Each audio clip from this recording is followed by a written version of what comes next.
દોસ્તો, મારી જોડે તમને થતી તકલીફોનું લિસ્ટ છે. આ લિસ્ટ એક પણ વસ્તુ ચૂકી ના જવાય એટલે હું તમને વાંચીને બતાવું છું.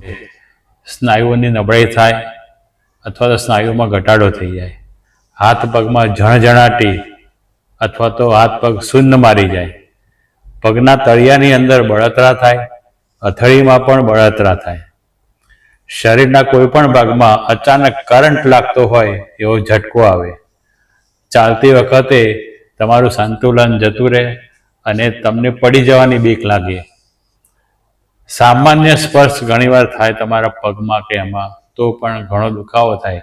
ઘણીવાર એવું થતું હોય છે જ્યારે તમે ઓઢવાનું પણ જો ઓઢો અને તમારા પગના અંગૂઠા ઉપર જો જાડું ઓઢવાનું કે ધાબળો ઘસાય તો પણ તમને ખૂબ બળતરા થતી હોય છે. એને સિવાય હાથમાંથી વસ્તુઓ પડી જતી હોય છે, પકડેલી વસ્તુ છૂટીને પડી જાય, વાળ અને ત્વચા એની સમસ્યાઓ થઈ જાય, વાળ ખરવા માંડે, સફેદ થઈ જાય, ત્વચા નિસ્તેજ થઈ જાય, તમારી ઉંમર વધારે દેખાય એવી તમારી ત્વચા થઈ જાય અને ત્વચા ઉપર ફોલ્લીઓ એ બધું વગેરે પણ થાય. એના સિવાય તમને વારંવાર ભૂખ લાગી જાય. એના સિવાય જોઈએ તો તમારી ઇમ્યુનિટી સિસ્ટમ એટલી ડાઉન થઈ જાય કે તમે વારંવાર બીમાર પડી જાઓ. સહેજ વાતમાં તમે થાકી જાઓ, તમારા પગના પંજા ઉપર અને આપણા હાથ ઉપર સોજા આવી જાય, તમને કંઈ પણ વાગે તો તમારા ઘા રૂઝાવામાં ખૂબ વધારે વાર થાય અને એમાં પરું થાય. એના સિવાય તમારા બ્રેઇન ઉપર અસર થાય, તમારી યાદશક્તિ ઓછી થઈ જાય, તમે વસ્તુઓ ભૂલવા માંડો.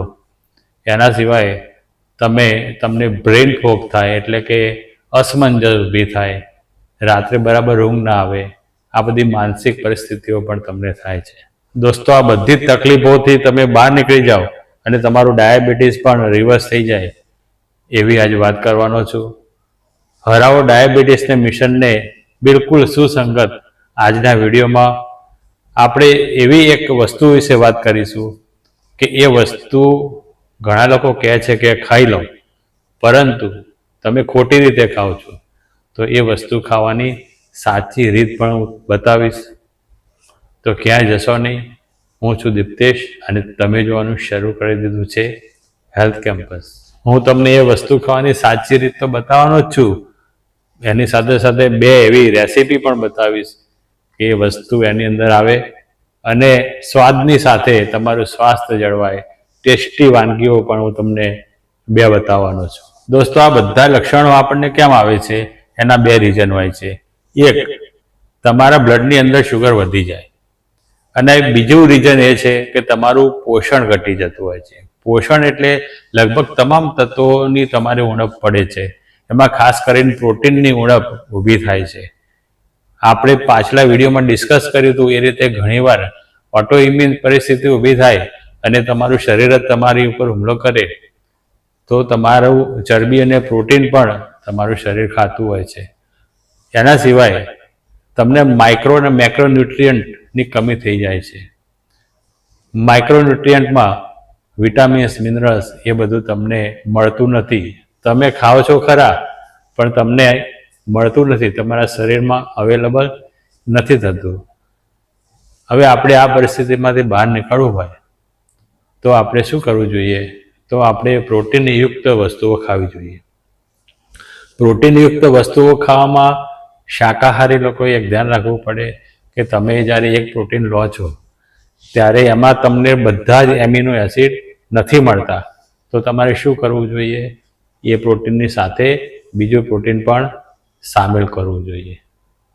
અને ખાલી પ્રોટીન જ નહીં, પરંતુ એની સાથે સાથે શું કરવું જોઈએ? બેલેન્સમાં કાર્બોહાઈડ્રેટ્સ, ફેટ્સ, વિટામિન્સ અને મિનરલ્સ ઉમેરવા જોઈએ.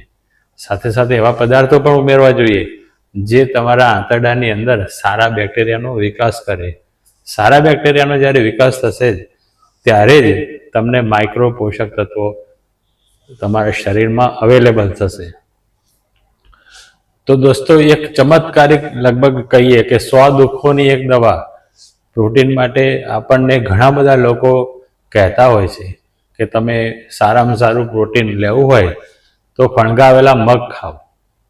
તો દોસ્તો, અઢળક વિડીયો છે અને અઢળક લેખ આર્ટિકલ્સ છે, એના સંશોધન પણ થયેલા છે. ફણગાવેલા મગ ખાઓ. પરંતુ દોસ્તો, એકલા ફણગાવેલા મગ તમે જો ખાશો તો તમને બેનિફિટ તો નહીં જ થાય, પરંતુ નુકસાન પણ થઈ શકે છે.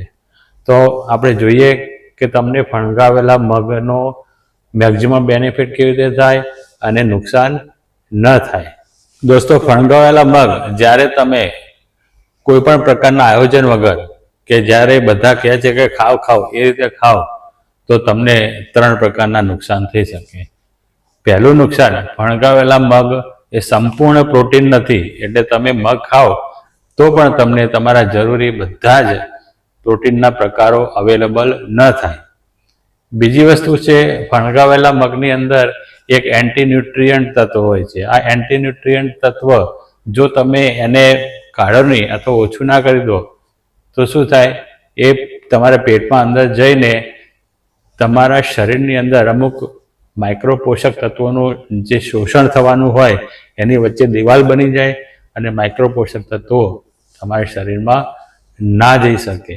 અને ત્રીજું નુકસાન છે કે ફણગાવેલા મગ એ સંપૂર્ણ તમામ પોષક તત્વોનો સમૂહ નથી, એટલે કે એની અંદર તમને જોઈએ એવા માઇક્રો અને મેક્રોન્યુટ્રિયન્ટ નથી. એની અંદર ફેટ નથી, કાર્બોહાઈડ્રેટ્સ થોડા હશે, પરંતુ ફેટ તો બિલકુલ હોતી નથી. એના સિવાય વિટામિન્સ ને મિનરલ્સ, એમાં પણ થોડા મિનરલ્સ ને વિટામિન્સ ખૂટતા હોય છે. તો ફણગાવેલા મગ એ પોતે સંપૂર્ણ અને બેલેન્સ આહાર નથી. દોસ્તો, સૌથી પહેલાં જોઈએ કે મેં તમને જણાવ્યું કે મગની અંદર સંપૂર્ણ પ્રોટીન નથી, તો એમાં શું ખૂટે છે? તો એમાં મિથિયોનિન નામનું એમિનો એસિડ ખૂટે છે. હવે જ્યારે પણ તમે ફણગાવેલા મગ લો ત્યારે મિથિયોનિન નામનું જે તત્વ છે એ તમારે એડ કરવું પડે. એ કેવી રીતે એડ થાય? તો તમારે એની મગની સાથે કોઈ પણ રીતે જુવાર, ચોખા, બાજરી આવું બધું અનાજ ઉમેરવું પડે. આ અનાજોમાં મિથિયોનિન તત્વ ભરપૂર હોય છે. હવે તમે એવું પૂછશો અથવા તમને સવાલ થશે કે 9 એમિનો એસિડ આપણે પૂરા કરવાની કેમ જરૂર પડે? તો દોસ્તો, આપણે જે પ્રોટીન ખાઈએ છીએ એ પ્રોટીન સીધું આપણા શરીરમાં કામમાં ન આવે. આપણું શરીર એને તોડે છે, અલગ અલગ એમિનો એસિડમાં વિભાજન કરે, નવેસરથી બીજા એમિનો એસિડ બનાવે અને નવેસરથી એનું નવું જ બોન્ડિંગ કરે અને અલગ અલગ પ્રોટીનના સ્વરૂપ બનાવીને આપણા બોડીની અંદર અલગ અલગ કામ માટે રવાના કરે. એટલે આખી આ સિસ્ટમ જે છે એને પ્રોટીન મેટાબોલિઝમ કહેવાય. અને પ્રોટીન મેટાબોલિઝમ સુચારુ રીતે ચલાવવા માટે તમારે જ્યારે પણ ખાઓ ત્યારે 9 એમિનો એસિડવાળું કમ્પ્લીટ પ્રોટીન બનાવવું ખૂબ જ જરૂરી હોય છે. દોસ્તો, બીજી વાત હતી કે આપણે જ્યારે ફણગાવેલા મગ ખાઈએ છીએ ત્યારે એની અંદરથી આપણને કાર્બોહાઈડ્રેટ્સ તો મળી જાય, પરંતુ એમાંથી આપણને ફેટ નથી મળતી. અને ફેટ જ્યાં સુધી આપણે ના ઉમેરીએ ત્યાં સુધી આપણો જે નાસ્તો હોય કે જમવાનું હોય, ભોજન કહીએ, તો એ બેલેન્સ ના થાય. તો હવે તમે શું કરશો? તો તમારે એકાદ ચમચી કોઈ પણ ઓલિવ ઓઇલ, તલનું તેલ, સિંગ તેલ આ ઉમેરવું પડે. અને જો તમારે તેલ ના ઉમેરવું હોય તો તમારે ડ્રાયફ્રૂટ્સ છે, સિંગ દાણા છે, એ બધું એમાં ઉમેરવું પડે. ત્યારે જ ફણગાવેલા મગનું બેલેન્સ થાય. દોસ્તો, ત્રીજી વસ્તુ છે, ફણગાવેલા મગની અંદર એન્ટીન્યુટ્રિયન્ટ તત્વો હોય છે. આ એન્ટીન્યુટ્રિયન્ટ તત્વ તમારે રિમૂવ કરવું પડે. જો તમે રિમૂવ ના કરો તો આ એન્ટીન્યુટ્રિયન્ટ તત્વનું કામ એવું હોય છે કે તમારા શરીરની અંદર અમુક પોષક તત્વોનું શોષણ અટકાવે અને તમને એ પોષક તત્વો જો ના મળે તો બધા વિવિધ પ્રકારના જે રોગ થતા હોય એ વધારે થાય. તો આપણે શું કરીશું એ તત્વને દૂર કરવા માટે? તો તમારે ફણગાવેલા મગને થોડા બાફી નાખવાના. જ્યારે તમે એકાદ વિસલ જેટલા ફણગાવેલા મગ બાફી નાખશો ત્યારે એમાંથી એન્ટીન્યુટ્રિયન્ટ તત્વ ઓછું થઈ જશે. અને ઓછું થઈ જશે એટલે પછી એટલું નહીં રહે કે તમને નુકસાન કરી શકે. જ્યારે પણ તમે મગને બાફશો ત્યારે એની અંદર વિટામિન સી, બી વિટામિનનો સમૂહ અને એન્ટીઓક્સિડન્ટ તત્વો અનેક ગણા વધી જશે. સાથે સાથે શું ફાયદો થશે કે ફણગાવેલા મગમાં કંઈ એવું તત્વો હોય કે તમારું પેટ બગડે તો તો એ તત્વ મરી જશે, બેક્ટેરિયા વાયરસ હશે તો એનો નાશ થશે અને તમને પેટમાં ગરબડ નહીં થાય.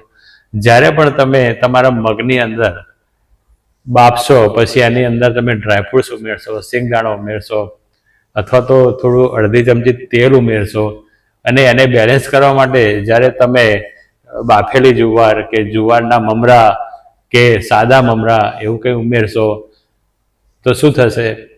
એનાથી શું બને છે? એનાથી બાફેલા મગની ચાટ બની જાય અને જ્યારે તમે મસાલા પણ ઉમેરશો એટલે વિવિધ પ્રકારના એન્ટીઓક્સિડન્ટ તત્વો એ મસાલામાં પણ હશે. એટલે આપણે જે મેં કહ્યું કે ઉમેરવું પડશે એ નુકસાનકારક નથી, એ આપણો સ્વાદ વધારે છે અને આપણું પોષણ પણ વધારે છે. તો ચાલો આપણે 2 રેસીપી જોઈએ. આ 2 રેસીપી તમારો સ્વાદ વધારશે અને ફણગાવેલા મગની કન્ડિશનિંગ કરવાનું હતું, આ બધા તત્વો સારા ઉમેરવાના હતા એ બધા પણ ઉમેરાઈ જશે. દોસ્તો, પહેલી રેસીપી હું તમને બતાવું, ફણગાવેલા મગની ભેળ. દોસ્તો, તમારે 1 કપ ફણગાવેલા મગ લેવાના છે અને એને કુકરમાં 1 વિસલ થાય ત્યાં સુધી બાફી દેવાના છે. પછી તમારે એની અંદર અડધો કપ અખરોટ અથવા તો અડધો કપ સિંગદાણા, એની સાથે 1 નાની ચમચી તમને ગમતું કોઈ પણ ઓઇલ ઉમેરવાનું છે. એની સાથે સ્વાદ ઉમેરવા માટે તમારે 1 ડુંગળી, 1 ટામેટું, કોથમીર આ બધું ઉમેરવાનું છે. અને સ્વાદ એન્હાન્સ કરવા માટે ચપટી ચાટ મસાલો ઉમેરવાનો છે અને વિટામિન સી ઉમેરવા માટે તમારે લીંબુ ઉમેરવાનું છે. અને આ બધા જ તત્વો તમને શરીરમાં ખૂબ ઝડપથી અવેલેબલ થઈ જાય અને તત્વોની અસર વધે એના માટે તમારે શું ઉમેરવાનું છે? મરી ઉમેરવાના છે. તમે ખાઈ શકો, તીખું ના લાગે એટલા મરી, 1-2 ચપટી મરી તમારે ઉમેરવાના છે. દોસ્તો, તમને કમ્પ્લીટ પ્રોટીન મળે અને જરૂરી બધા તત્વો મળે એવી બીજી રેસીપી છે ફણગાવેલા મગ અને જુવારનો ચીલ્લો. દોસ્તો, આવું બનાવવા માટે તમારે જોશે 1 કપ ફણગાવેલા મગ, 3 થી 4 ચમચી જુવારનો કે બાજરીનો લોટ, 1 ડુંગળી અથવા તો પાલક અથવા તો છીણેલા ગાજર, તમને જેટલા જે સારું લાગે એનું 1 વાટકી મિક્સર બનાવી લેજો, જે ચીલ્લામાં નાખશો એટલે ખૂબ સરસ લાગશે. અને થોડું તેલ કે ઘી જોશે કે ચીલ્લા ઉતારવા માટે. એના સિવાય લીલા મરચાં અને આદું પણ જોશે, એ સ્વાદની અંદર અને તત્વોની અંદર વધારો કરશે. બનાવવાનું સાવ સહેલું છે. તમારે લીલા મરચાં, આદું, ફણગાવેલા મગ અને જે તમારે મસાલો નાખવો હોય એ નાખીને એને ગ્રાઇન્ડ કરી દેવાનું, એનું ખીરું બનાવી દેવાનું છે. ખીરાની અંદર 3 થી 4 ચમચી તમારી કન્સિસ્ટન્સી એટલે કે ખીરું બરાબર એની થિકનેસ પકડે ત્યાં સુધી 3 થી 4 ચમચી જુવારનો લોટ કે બાજરીનો લોટ ઉમેરવાનો છે. અને પછી સાવ સારું છે, એના ચીલ્લા તમારે ઉતારી દેવાના છે. એક ખાસ ટીપ એમાં બીજી આપું કે જો તમે આ ચીલ્લા દહીં સાથે ખાશો તો તમને ખૂબ સારા બેક્ટેરિયા મળશે અને તમારા શરીરની અંદર આ બધા જ પોષક તત્વોનું શોષણ જબરજસ્ત રીતે વધી જશે. અને સારા બેક્ટેરિયાના ફાયદા આપણે પહેલાં પણ બતાવેલા જ છે. તમારું મૂડ સુધારશે, પાચન સુધારશે, સુગર કંટ્રોલ કરશે, હાર્ટને સપોર્ટ કરશે, માઇન્ડને સપોર્ટ કરશે. સારા બેક્ટેરિયા એ તમારા બીજા મગજનું કામ કરે છે, એ આપણે હવે જાણીએ જ છીએ. દોસ્તો, એક ખાસ દયાની અરજી કરવાની છે.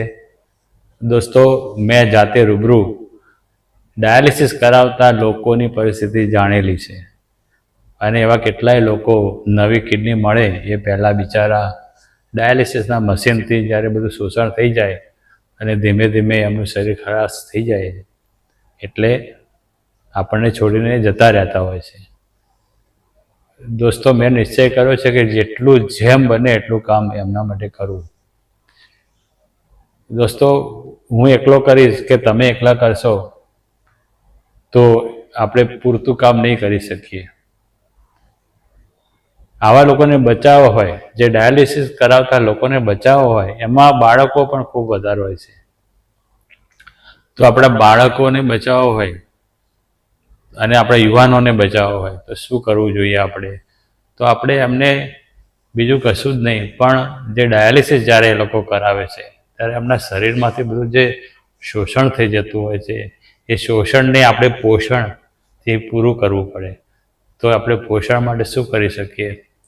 તો પ્રોટીનયુક્ત નાસ્તો. હવે પ્રોટીનયુક્ત નાસ્તો એટલે શું? તો આજે જ આપણે જે ફણગાવેલા મગની ચાટ ને એ બધું ડિસ્કસ કર્યું, બસ એવું જ આપણે એમને આપવું જોઈએ. આપણે એમને બહુ વધારે નથી આપવાનું હતું. આપણે એમને જે બ્રેકફાસ્ટ કહેવાય, નાસ્તો કહેવાય, એટલું જ આપવાનું હોય છે.